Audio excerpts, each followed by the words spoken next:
Bonjour les CE2, nous passons à la page 131 pour résoudre le parcours A et le parcours B, qui sont les applications des problèmes de la vie courante à propos des masses, c'est-à-dire que vous allez résoudre tous ces problèmes, soit de façon additive avec des plus, soit de façon soustractive avec des moins, ou de façon multiplicative avec des fois.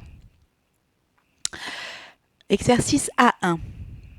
Deux enfants montent ensemble sur une balançoire. Quelle est la masse totale sur la balançoire? Écris l'opération en ligne. Alors, tu vas déjà commencer par comprendre l'histoire. Pour cela, je t'ai schématisé ce problème. Voici les deux enfants. Le premier pèse 28 kg, le deuxième 39 kg. Ils montent ensemble sur la balançoire. Quelle masse vont-ils peser en tout? Et rappelle-toi, quand on dit en tout, ce sont deux types de problèmes, soit les plus, soit les fois. Alors pour avoir les fois, il faut avoir plein de fois le même nombre. Et là, ce n'est pas le cas, donc à toi d'en déduire le signe de l'opération. Une fois que tu as calculé, donc tu écris ton calcul en ligne. Tu écris la réponse. Si tu as besoin de le poser sur ton ardoise ou sur ton cahier de brouillon pour résoudre le calcul, c'est évidemment possible. Et quand tu as trouvé le résultat, tu n'oublies pas de compléter la case masse totale. Exercice A2. Quelle est la différence de masse entre les animaux? Écris l'opération en ligne. On t'explique que le renard, le plus lourd, pèse 6 kg.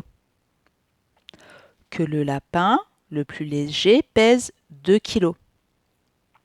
Et on te demande la différence de masse. Alors, il faut comprendre ce que ça veut dire, la différence de masse. Alors, voici mon renard, voici mon lapin. On ne te demande pas de calculer combien ça fait en tout.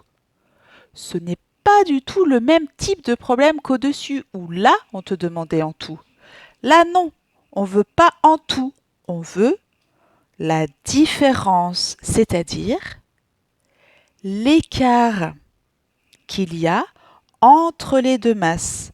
Autrement dit, tu dois chercher combien il y a entre 2 kg et 6 kg. Encore autrement dit, combien il y a de 2 kg pour aller à 6 kg. Et ça, ce n'est pas le même calcul qu'au-dessus.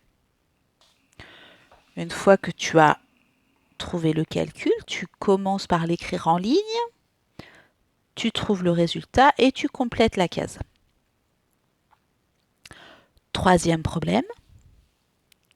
Quelle est la masse totale de pommes de terre commandées?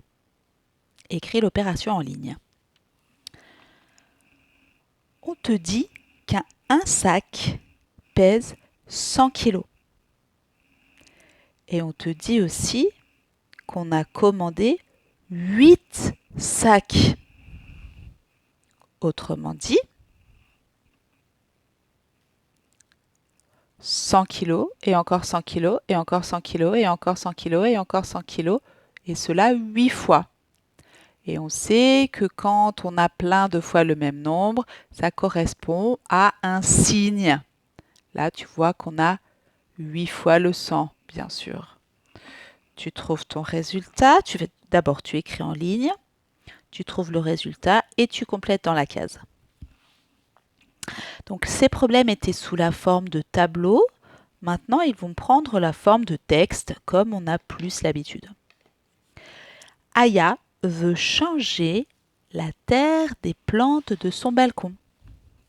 Elle achète 3 sacs de terreau ayant chacun une masse de 20 kg. Quelle masse totale de terreau a-t-elle acheté? je te conseille de dessiner ce problème. Et là, tu te rendras compte que tu as plusieurs fois le même nombre. Donc, écris déjà ton calcul, trouve ta réponse et n'oublie pas la phrase réponse à partir des mots de la question. Quelle masse totale de terreau a-t-elle acheté? Elle a acheté et tu écris la réponse. L'homme le plus gros du monde pesait 560 kilos. Il est entré dans le livre des records pour avoir perdu 200 kilos. Quel était son poids après son régime? Question: pesait-il plus ou pesait-il moins après son régime? Si tu réponds à cette question, tu seras capable de trouver le signe de l'opération et ainsi d'écrire ton calcul, de trouver le résultat. Certains auront besoin de le poser en colonne, d'autres pourront résoudre ce calcul de tête.